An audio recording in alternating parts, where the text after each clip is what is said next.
Ladies and gentlemen, welcome back to Kodiak Creep, where I'm going to try to give you the spooks today. Is it going to work? Probably not. But this is a pretty good story from what I've read so far. This is coming to us from a Redditor that goes by the user jakxta or jakxta. It's Jakxta. I spoke to him. He's a man of few words, but he was seemed very excited about the prospect of working together on me narrating this.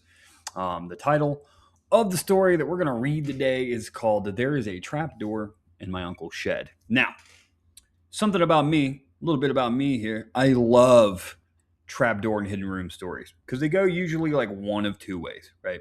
With the occasional outlier being like a really good spin on this. But they go one of two ways. They're usually either about fucking ghosts or they're about captive women, right? Right? It's one or the other. One's grounded in like fantasy and one's grounded in a harsh reality. Uh, I personally think ghosts are corny as shit. That's just my opinion. They've outlived their lifespan, but I don't know where this is going to go yet.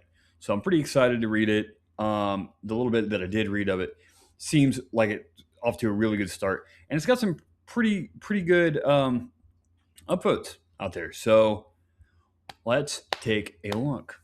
All right. Okay. All right, let's get spooky.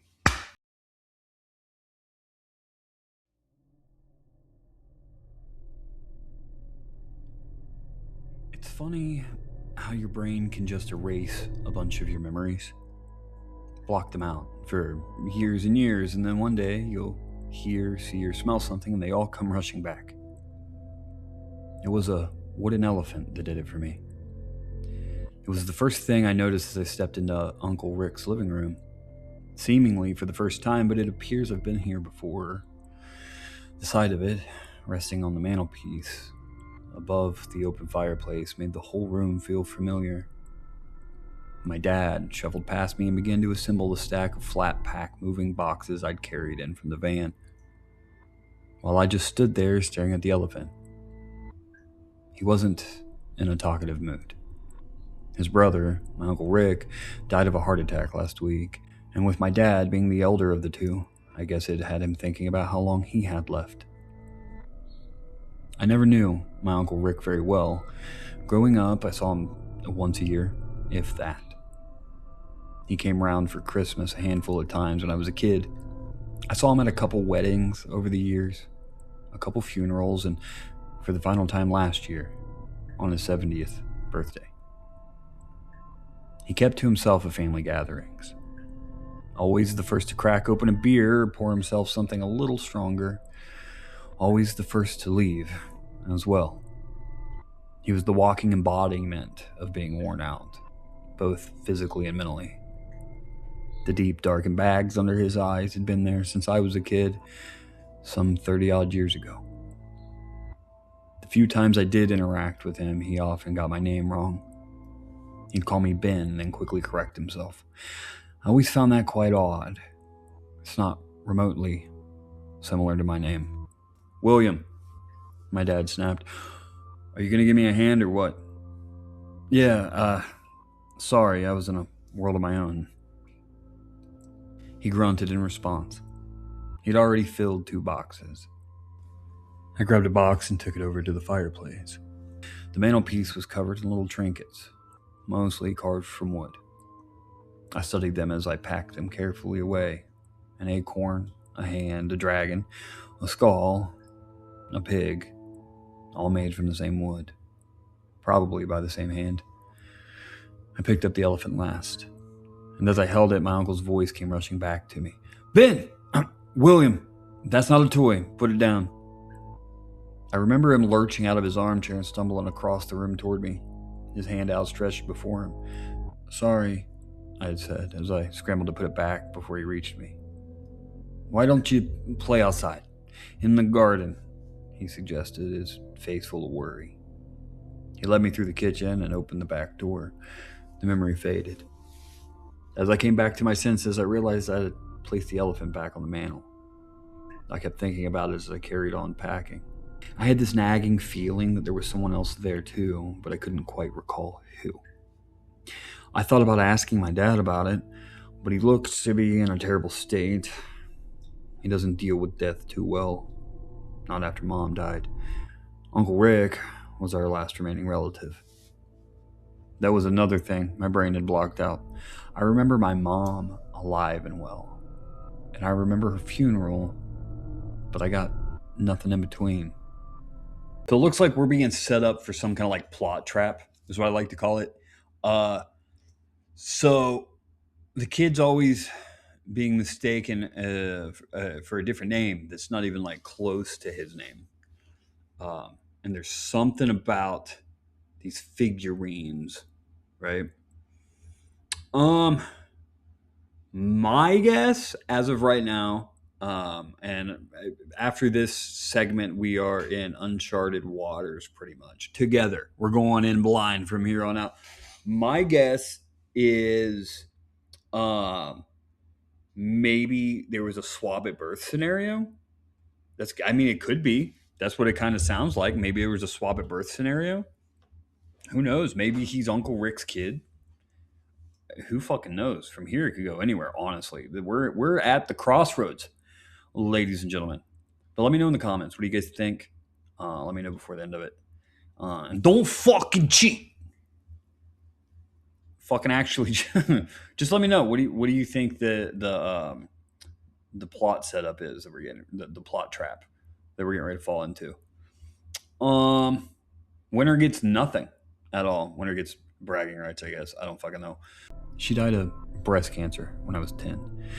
By the time they'd found it, it was far too late, and she deteriorated rapidly over a couple weeks.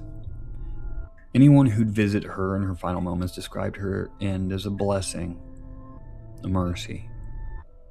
I've always been thankful that my brain had allowed me to forget.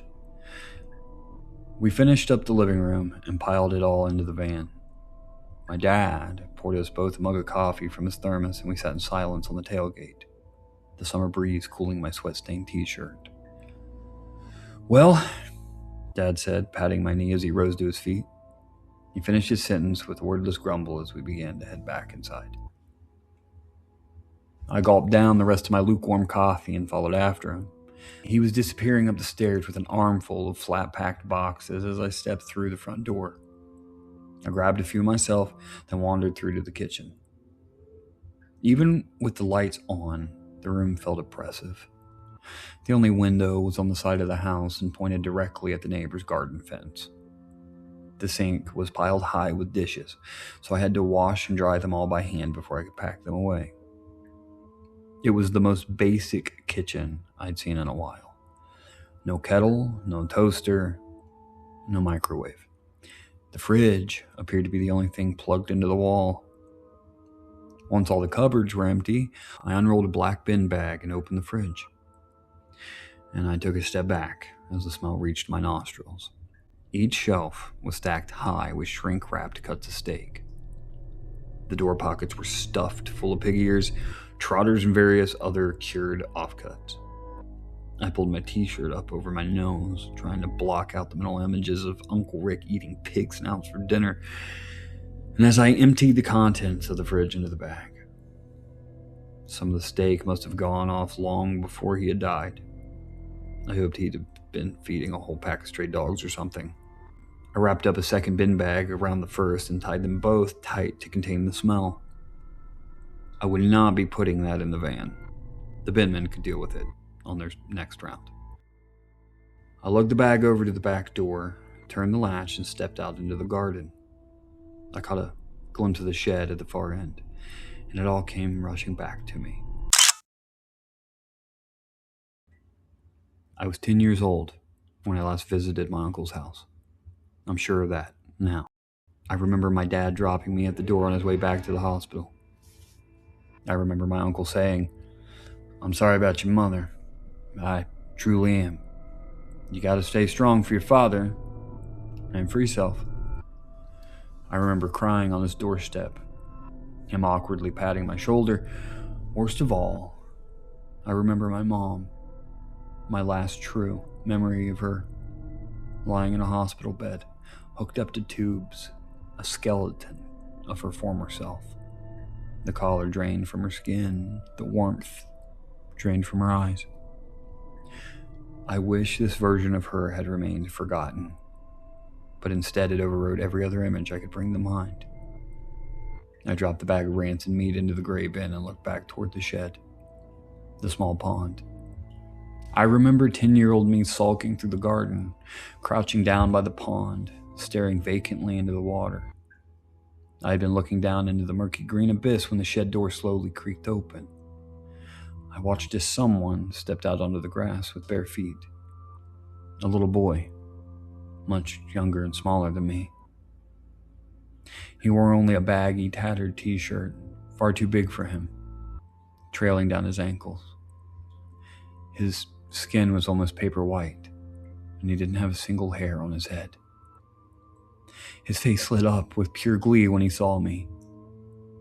He scampered toward me, holding a wooden airplane above his head, trying his best to sound like one. I remember playing with him in the garden, chasing after him as he giggled to himself, running away when he tried to catch me. I'm not sure how long we played in that garden for, but I recall that he never spoke a word. He wouldn't let me play with the wooden plane either. I remember him snatching it from me as I picked it up off the grass. I remember there was something not quite right with his hands. Something strange about them, but I'm not sure exactly what. After a while, he led me to the shed. He opened the door, but there was nothing inside. He got down on his knees and lifted a panel to the floor. The hinges groaned as the trapdoor opened, revealing a wooden staircase that went down into darkness. "Ben!" Uncle Rick called from the back door. "Sorry, William! Your dad's here!" The boy scuttled down the stairs and the trapdoor slammed shut behind him. I remember the feeling of dread resurfacing. My dad standing in the living room with red puffy eyes. His choking wail as the words spilled out of him. "It's your mother. She's gone." Fresh tears rolled down my cheeks as I stood frozen in the garden, my eyes locked on the shed, my hands still holding up the lid of the gray bin. My feet started carrying me toward the shed before I had even made the thought to move. My subconscious mind prioritizing curiosity as my conscious mind overwhelmed itself with feelings I had not yet processed. I pulled open the creaky door. The shed was empty, except for an old, ragged rug that covered most of the floor. I rolled the rug back, exposing the well-worn edges of the trap door. The hinges must have corroded long ago. The entire panel came free in my hands. I stacked it against the wall of the shed and looked into the dark. I pulled my phone from my pocket, turned on the torch, and descended the stairs. The first thing I'd laid eyes on in the dim light from my phone was a wooden elephant. Not just one of them, but a whole pile of them, all almost identical to the one in Uncle Rick's living room. The space down there was much bigger than I'd expected. The ground, walls, and ceiling looked to be raw earth, like the whole place had been dug out, yet had somehow not collapsed. My phone only illuminated a few meters ahead of me, leaving a black void up ahead, the silence unsettling.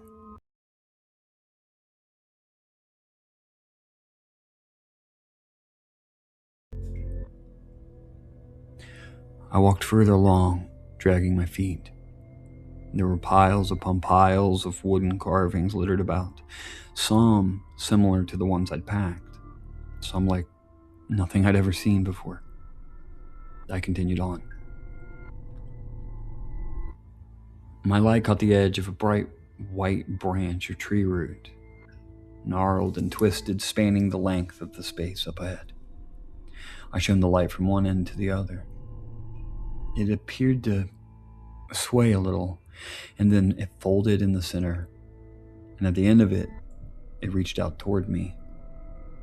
It stopped just a foot shy of my face and then came to rest on the ground, and I suddenly realized what I was looking at. That strange hand with too many fingers, too many thumbs, some fingers thicker than others, some bending the wrong way. The boy's hand.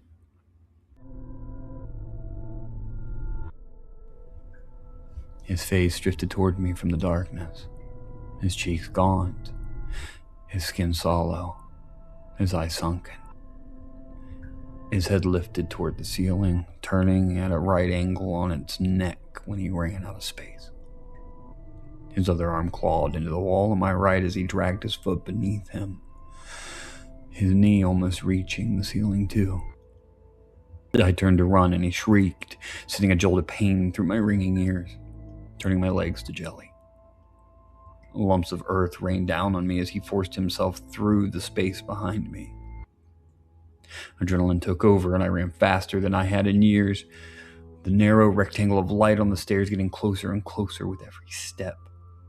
I could hear his rasping breath behind me, following closely. My foot made contact with the bottom step and then his hand squeezed tight around my waist. He lifted me effortlessly toward his face. He sniffed at me, and his expression shifted. He looked into my eyes and smiled a crooked, haggard smile, faintly reminiscent of when he was young. I heard clumsy footsteps coming down the stairs. His smile faded as he looked beyond me. I craned my neck to see my dad standing on the bottom step, his arm juddering uncontrollably as he pointed at me. "Ben, you put him down now," he shouted with false confidence in his voice. The next few seconds were a blur. I heard the sounds of bone cracking. Saw my dad rush past me like a rag doll in Ben's other hand as I fell from his grip. Pain burned through my wrist from an awkward landing. I looked up from the floor in horror. My dad hung limp, his arms at his side, his head fully enveloped in Ben's mouth. A strangled groan coming from within. Ben wrapped a hand around my dad's feet and pulled down as his head tugged up, ripping my dad's neck from his body. He chewed noisily as I dragged myself to the stairs, fighting the urge to gag. His long arm reached over my shoulder. His hand opened in front of my face. A wooden airplane lay in his palm. He jerked it closer to my face, as if he were offering it to me. Without thinking, I took it and looked back at him. He smiled, entrails hanging from his teeth, blood pouring down his chin, then went back to eating. I climbed up the stairs and replaced the trapdoor, then the rug, and drove home in silence. I don't know what's come over me, but tomorrow, I'm going to buy as much steak as I can.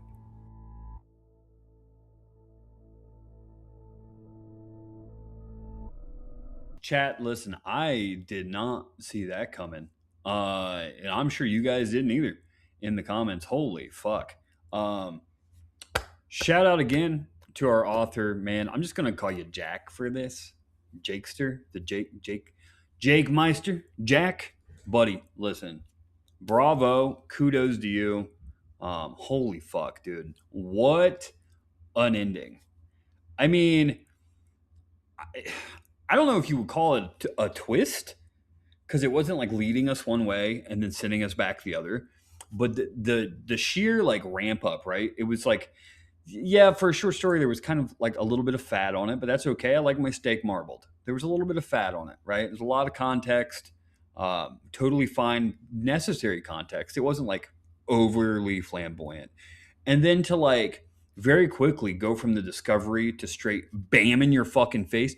And I loved the description of like Ben being so fucking massively big and deformed that when he finally did come across him, he thought it was a tree, like an underground tree root. Like he thought he was so big that it was like tree roots just wrapped around in this fucking sub level of this shit. Holy fuck, dude. And then like the description of the dad, but that brings so many more fucking questions. Like, what was this thing? Clearly the family knew about it. At least the brothers knew about it, right? And because like his dad knew him by name, but also Like they had to have. It has to be like a family secret, right?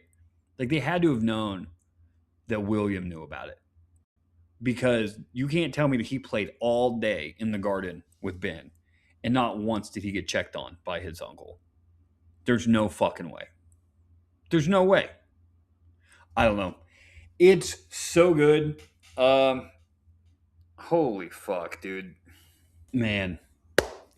Shout out again to our author, Jakxta or jakxta, Jakxta. Be sure to go check it out. He's got some other works over on Reddit.